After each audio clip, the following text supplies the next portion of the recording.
Hello guys, दर्शन नमस्ते। आज चाहिँ हामी गैँडाकोटको मौला कालिका मन्दिरमा दर्शन गर्न जाँदैछौँ। यहाँ साथीहरू आज त्यही उकालो चढ्नुपर्छ, अलिकति 1.5 किलोमिटर जति हिँड्नुपर्छ। मौला कालिका मन्दिर जाने बाटोमा यस्तो छ है, मान्छेहरू सबै दर्शन गर्न आइरहेको छ। के भयो भुँडी ठुलो भयो क्या, ठुलो भयो, अलिक थोरै खाना पर्यो। हाम्रो भक्तजनहरू चाहिँ यसरी गाह्रो भयो भन्दै हुनुहुन्छ होइन। बाटोको कालो छ है, कोही साथीहरू माथि पुगिसक्यो है, हामी चाहिँ तल छ। है दिदीहरू उता हाम्रो मोटी ठुला दिदीहरू हिँड्न सकेको छैन उतातिर हो। ओ पुन्टी तिमी कुद्न सक्छौ, हिँड्न सक्छौ पुन्टी? भने हेलो साथीहरू, एकदम थाकियो होइन। भर्खर 1000 जति पुग्यो होला, 1600 खुड्किला छ यस्तो माथि कहाँ है। अलिकति कुद्यो क्या, नकुद्यो भए ठिक हुन्थ्यो होइन। कुदेर पुग्छ होइन, कुदेको नसक्ने रहेछ।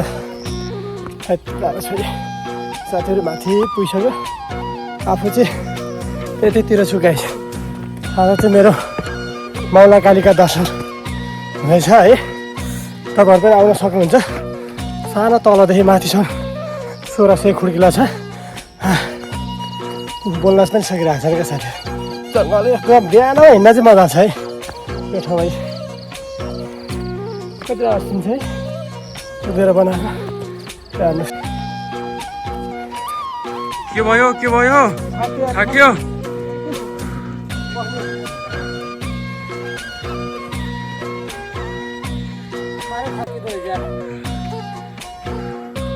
भगवानको दर्शन गरेर त्यति सजिलो छैन क्या। माथि लेखामा आफू बस्ने धेरै तलतिर अलि उकालो हिँड्यो, थाक्यो क्या। तपाईँ थाका छैन? मलाई पनि थाक्यो लाग्यो। अझै माथि हिँड्नु आधी भयो, अब अझै 800 जति हिँड्नुपर्छ होला सिँढी। त्यो शीतल आएको छ। त्यो चौतारामा आइपुग्यो हामी है, अझै माथि छ होटलहरू है। यहाँ चाहिँ सामान्य होटलहरू पनि रहेछ, चिया नास्ताहरू खान पऱ्यो भने यहाँ होल्ड गर्न सकिन्छ। यहाँ अझै माथि हो मन्दिर चाहिँ। साथीहरू माथि पुगिसक्यो, नसाहरू अब यता पुगिसक्यो। यहाँ कतै तलतिरै छ। हामी यो तलबाट केबुल कारबाट आउने ठाउँ, यो चाहिँ केबुल कार तलबाट आउँछ है। मौला कालिका गेट आइपुग्यो। थाक्यो साथी? मन्दिरको दर्शन गरेर आऊ त्यस भन्नु नि। अझै माथि छ है साथीहरू, अझै छ। अब करिब नजिक आइयो। यस्तो छ ब्लग बनाइरहेको छु साथीहरू मैले पनि, सो हेर्दै गर्नु होला। हामी चाहिँ मौला कालिकाको नजिक आइसकेको यो मन्दिर पुग्नु अगाडि नै फुलवा चिताहरू यताउति किन्न पाउने रहेछ, नरिवलहरू। तपाईँहरू आउनुभयो भने यतैबाट किनेर जानु अलिक सस्तो पनि पर्छ है साथीहरू, नआउनु होला। अब त यो अन्तिम हो, अन्तिम श्रेणीमा अब चाहिँ हामी आइरहेको छौँ मन्दिरको नजिक, एकदम नजिक।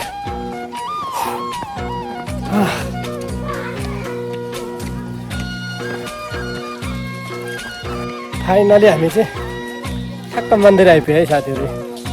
तपाईँहरू पनि आउन सक्नुहुन्छ। यसो हातमा धर जाने कि अब हातमा दर्शन गर्न लाग्दैछ है साथीहरू। ल मन्दिर आइसक्यौँ हामी। अब मन्दिर आउँदाखेरि जुत्ता लाउनु कुरो भएन होइन, जुत्ता चाहिँ अब हेरटक्का राखिन्छ। जुत्ता खोल्नु नि त, मेरो साथीले जुत्ता खोल्दैछ है। फाइनली हामी चाहिँ मन्दिरमा आयौँ साथीहरू। ल त्यो गैँडाकोट हो, त्यो परको चाहिँ एयरपोर्ट ल्याएको एयरपोर्ट। गैँडाकोट, नारायणी तिर, त्यो नारायण हाट बजार, त्यो छ रमाइलो है। त्यो सिएमसी हो, एयरपोर्ट। त्यो मौला कालिका हाइटबाट खिचेको फोटो है। म चाहिँ अब मन्दिर दर्शनतिर लागेँ है। भन्थे देउताले मन्दिर गर्ने धेरै हुन्छन् साथ दिने एउटाले तिमी आटा म पुर्याउँछु भन्थे देउताले तिमी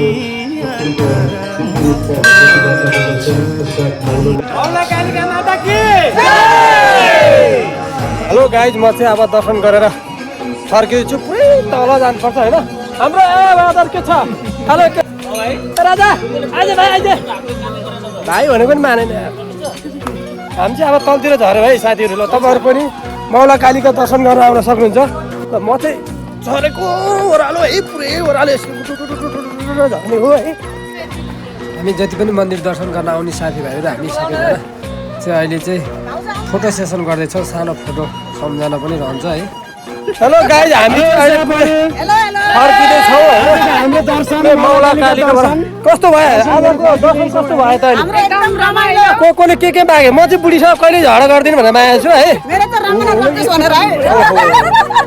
म चाहिँ छिट्टै मेरो युरोको भिसा लायोस् भन्दैछु हामी सबैको मनोकामना कालिका माताले पुरा गरौँ भन्न चाहन्छु र हामी सबै अब तल झर्दैछौँ है हामी चाहिँ अब ओह्रालो झरेर लास्ट स्टेसनतिर आइपुग्यौँ अब धेरै बाइक छैन हाम्रो गाडीतिर आइपुग्ला सारा घर पुगिन्छ यो गाडी हामी चाहिँ फटाफट हिँडेको पुरै पेट घोचिरहेको छ है रेडबुल तर्काउँदै हिँड्नु हो आज मेरो मौला कालिका आएको 2-4 भिडियोहरू आउँछ हेर्नु होला लाइक कमेन्ट सेयर गर्नु होला है त साथीहरू अब चाहिँ हाम्रो मौला कालीको दर्शन गरेर फर्किने हामी त्योभन्दा पनि अझ माथि होइन त्योभन्दा पनि अझ माथि पुगेर अनि आयो होइन अब चाहिँ हामी गाडी चढ्दैछौँ अब चाहिँ हामी अफिस फर्क्यौँ है अब मेरो भिडियो अलि लामो हुनसक्छ धैर्य गरेर हेर्नु होला है तपाईँहरू पनि मौला कालीमा हेर्न आउनु सक्नुहुन्छ ल बाई बाई